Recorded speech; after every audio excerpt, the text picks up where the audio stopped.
ശ്രീ റബിൻ, നമുക്കറിയുന്നത് പോലെ എന്തായാലും അബ്ദുൾ റഹീമിൻ്റെ മോചനത്തിനായി കുറച്ച് കാലങ്ങളായി തന്നെ പ്രാർത്ഥനയോടെ തന്നെ കുടുംബം കഴിയുകയാണ്. അതിലിപ്പോൾ ഒരു ചെറിയൊരു ആശ്വാസം എന്ന രീതിയിൽ തന്നെയാണ് ഈ വാർത്ത വരുന്നത്.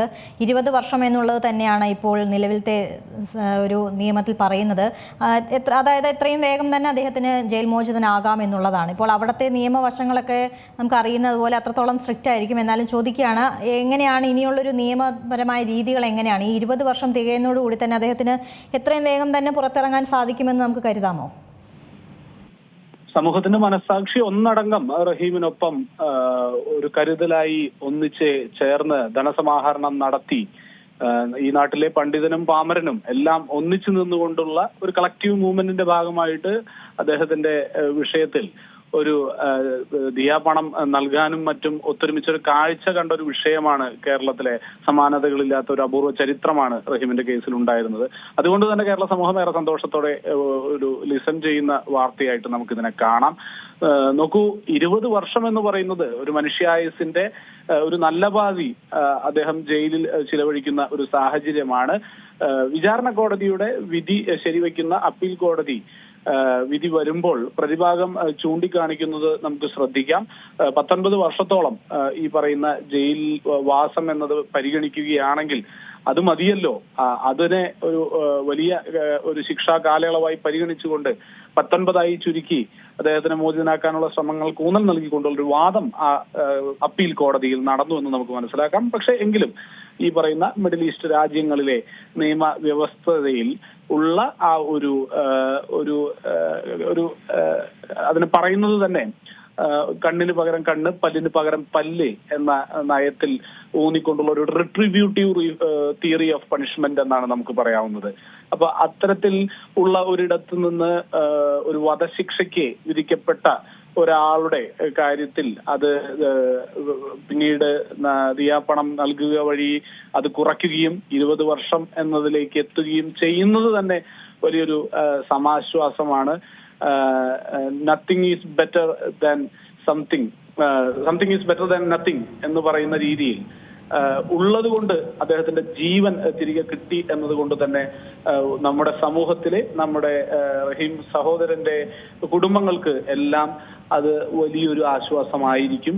ഇനി റിയാദിലെ ക്രിമിനൽ കോടതിയുടെ അപ്പീൽ കോടതിയുടെ മുകളിൽ അവരുടെ പരമോന്നത കോടതിയെ സമീപിച്ചുകൊണ്ട് ഈ കഴിഞ്ഞ കാലയളവിൽ അദ്ദേഹം അനുഭവിച്ച ശിക്ഷ തന്നെ ആ പണിഷ്മെന്റിന്റെ ബലവത്തായ കാര്യങ്ങളിലേക്ക്, ഒരു റീഫോർമേഷനിലേക്ക് അദ്ദേഹത്തെ നയിച്ചു എന്നെല്ലാം പറഞ്ഞു വാദിച്ചുകൊണ്ട് ഒരു ശ്രമം നടത്താൻ കുടുംബവും അവർക്ക് വേണ്ടിയുള്ള എംബസിയുടെ പ്രതിനിധികളും അവരെല്ലാവരും തന്നെ ഓൺലൈൻ കോടതിയിൽ ഹാജരായിരിക്കുന്നു എന്നാണ് നമുക്ക് മനസ്സിലാക്കാൻ കഴിയുന്നത്.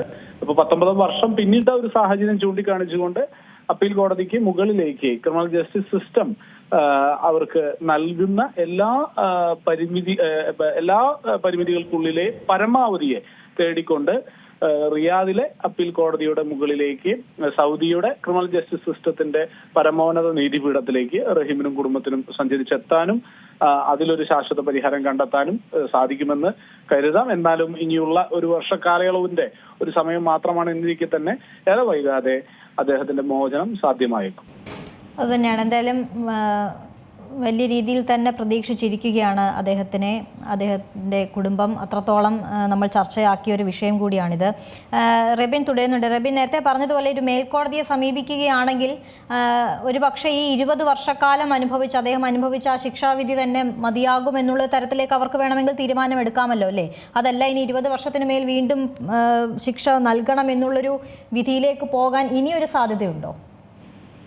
നോക്കൂ, ക്രിമിനൽ ജസ്റ്റിസ് സിസ്റ്റം എല്ലായിടങ്ങളിലും ക്രമീകരിച്ചിരിക്കുന്നത് ഒരു അക്വിറ്റൽ അഥവാ ശിക്ഷ വിധിക്കാത്ത അവസരങ്ങളിൽ ഒരു പ്രതിയെ വെറുതെ വിടുന്ന, കുറ്റവിമുക്തനാക്കുന്ന അവസരങ്ങളിൽ പിന്നെ അത് കൂടുതലും പ്രതിക്ക് അനുകൂലമായി നിൽക്കുന്ന ഒരു സിസ്റ്റമാണ് ലോകരാജ്യങ്ങളിൽ നമ്മൾ കണ്ടുവരുന്നത്.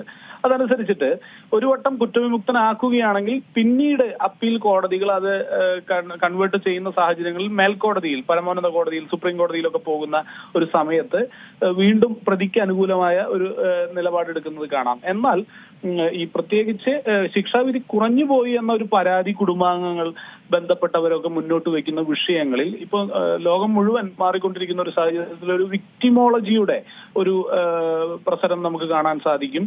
അപ്പോൾ അതിനെ പ്രത്യേകിച്ച് മിഡിൽ ഈസ്റ്റ് രാജ്യങ്ങളിൽ റിട്രിബ്യൂട്ടീവ് സിസ്റ്റമുള്ള സൗദി അറേബ്യൻ ലീഗൽ സിസ്റ്റത്തിൽ നമുക്ക് നോക്കുകയാണെങ്കിൽ ഒരു റിട്രിബ്യൂട്ടീവ് സിസ്റ്റത്തിൽ ഊന്നിക്കൊണ്ടായിരിക്കുന്നത് കൊണ്ട് തന്നെ അവിടെ വിക്ടിം സെൻട്രിക് ആയിട്ടാണ് ഈ കാര്യങ്ങളെ കാണുന്നത്. പക്ഷെ ഇവിടെയുള്ള ഒരു ഗുണം എന്ന് പറയുന്നത് ഇപ്പോ ഈ റിയാദിലെ അപ്പീൽ കോടതിയിൽ തന്നെ ഇപ്പോൾ ഇത് 20 വർഷമാക്കി നിജപ്പെടുത്തി എന്നതുകൊണ്ട് തന്നെ ദിയ പണം അർഹതപ്പെട്ട കൈകളിലേക്ക് എത്തി എന്നതുകൊണ്ടും അവരുടെ കുടുംബാംഗങ്ങൾ വലിയ രീതിയിൽ ഇതിനൊരു ഒബ്ജക്ഷൻ അല്ലെങ്കിൽ ഒരു കൗണ്ടർ ഒന്നും സമർപ്പിക്കുന്ന അവസ്ഥയിലേക്ക് വരുന്നില്ല എന്ന് നമുക്ക് മനസ്സിലാക്കാം.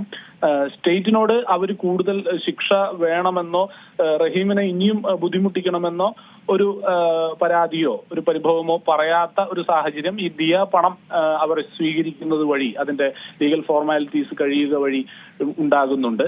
അപ്പോൾ ഇസ്ലാമിക് ശരീഅത്ത് ലോ സിസ്റ്റത്തിന്റെ ഒരു ദിയ പണത്തിന്റെ ബെനിഫിറ്റും കൂടി ഇദ്ദേഹത്തിന്റെ വിഷയത്തിലേക്ക് എത്തിയിട്ടുണ്ട് എന്ന് ഉറപ്പിക്കുകയാണെങ്കിൽ ഇനി ഇതിനെ കൂടുതൽ ഈ ശിക്ഷാവിധിയെ വീണ്ടും കൂട്ടാനുള്ള ഒരു കാര്യകാരണ സഹിതമുള്ള വാദങ്ങൾ ഒരിക്കലും പരമോന്നത കോടതിയിൽ പോകുമ്പോൾ ഉണ്ടാകില്ല എന്ന് തന്നെ നമുക്ക് പ്രതീക്ഷിക്കാം.